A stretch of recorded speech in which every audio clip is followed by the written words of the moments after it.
Thank you. My heart's still kind of beating fast from Anne, so thanks for putting me after her. That's just cruel, to be honest. Alright.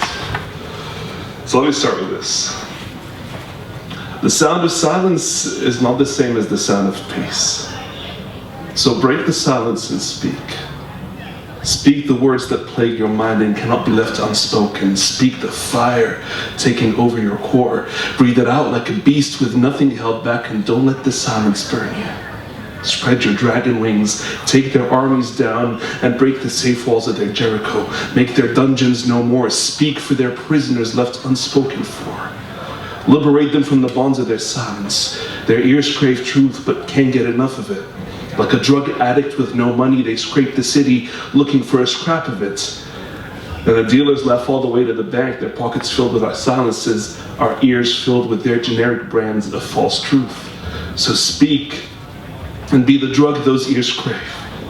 Be the truth to sedate them, be the call to excite them. Let the sound of your voice rise and be the one to make them move. There is more power in your instrument than you know, so play it loud, like thundering drums. Pound it to the rhythm of a million hearts. Be the soundtrack of a revolution. Amplify your silent whispers and turn them into tribal chants. Scream like fighter jets breaking the sonic barriers of silence. Rise up against the tyrants of your generation and know that they won't all look like lying politicians. Start a war and demand your basic humanity be handed back. Your humanity cannot be silenced, so speak and let your own words define you. Be a prophet on your own terms and speak not only in visions, but in questions. Sometimes the most potent answer is your question. Question the norm, the world mentality. Question your leaders and their version of faith. Question the God they are trying to sell you. Their version of God is not the whole story. And faith was never about silent believing. So speak your faith into questions, speak your truth into answers, and then speak them both into your actions. Those actions, they say, that speak louder than words, only the ones born screaming from their wombs. Speaking is action, and even in the absence of a mouth, you cannot be silenced. Your words, even the ones you think are not heard, are felt deep in the bones like the vibrations of earthquakes and the dances of subsonic frequencies. So speak. Because your silence was never golden, and your words are like diamonds forever fighting and refusing to go down anywhere but in history. And when our history is done, and new life begins, the voice of the crying newborn taking its first gasp of air will break the silence for the first time in a world you've changed because you chose to speak. You are the sound of hope.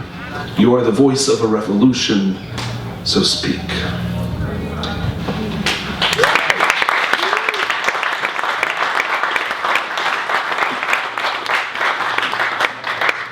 Thank you.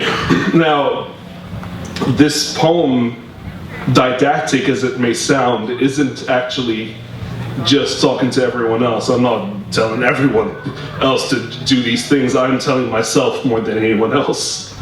And this is the interesting thing, is sometimes, you know, this kind of, it's very interesting how this follows on from a little bit from what the other three guys have spoken about. The questions that you ask and the desire to find these answers. And you know, the thing is, if Cameron is a theologaster, I'm maybe a few steps shy of a theologaster, so that's kind of what I do. But the thing about speaking and about revolutions, part of this poem was born out of watching the revolutions in the Middle East, how a lot of people refused to be silenced, and they spoke out collectively and, you know, challenged the tyrants, challenged the corruption that they faced. But the thing about revolutions is that it's not all about, I don't look at it as overthrowing governments. I mean, especially in this country, governments just overthrow themselves. But the revolutions begin when you speak, and they begin with one word. That word is you. Now, there's the age-old adage that we all know, which is like, as Mahatma Gandhi said, be the change that you want to see. And I'm not even talking about that. I'm not even talking about, you know, change who you are so you can change someone else. That's great. But the revolution isn't just about enacting this change that you can see. Sometimes it is literally no more than speaking your story that can cause a little revolution. And the revolution can begin with one person. See, the thing, someone like Jesus spoke to 12 disciples and 70 apostles, and just a few thousand people in Jerusalem. And he told them a couple of cool things, you know, love your enemies, you know, go the extra mile, all that kind of beautiful stuff that a lot of us Christians sometimes forget about. But he told it to a very small circle of people. And as, was it Cameron or was it Chris that said about trusting humanity? Yeah. Yeah, it was you, yes. He trusted these people to get out and spread that. And as we all know now, they went all around the world. Mark went to Egypt, Thomas went to India, Peter went to Europe, and I can't remember where the rest of them went. But then they enacted this kind of revolution, which started with this little thing. And the thing about stories is that you never know what your story can actually spark with someone. And I realized that a lot of my writing is actually just begging people for their stories. And hello, Aaron. There's an old poetry friend. And a lot of it, yeah, so a lot of it is begging people for their stories, but sometimes it doesn't even have to be your true story. Sometimes even fiction and art can be a pathway. Again, Jesus himself spoke with a lot of fiction and spoke in terms that were relatable to the people around him. You know, I wouldn't think of Jesus as someone who supports war and killing people, but he still used war as an analogy, war as a parable. And sometimes this is where I see the intersection of art and faith. So I sort of grew up in a household where art wasn't encouraged as a career path. And you know, it always came as a thing of questions, and sometimes the questions were like, why would I even go that? Why would anyone be interested in my story, what I have to say? I listen to someone writing a song about their romance or their breakup or their father, or you know, someone writing a story or a poem. Why do I care about your story? You're just using this as therapy. Sometimes that's what it feels like.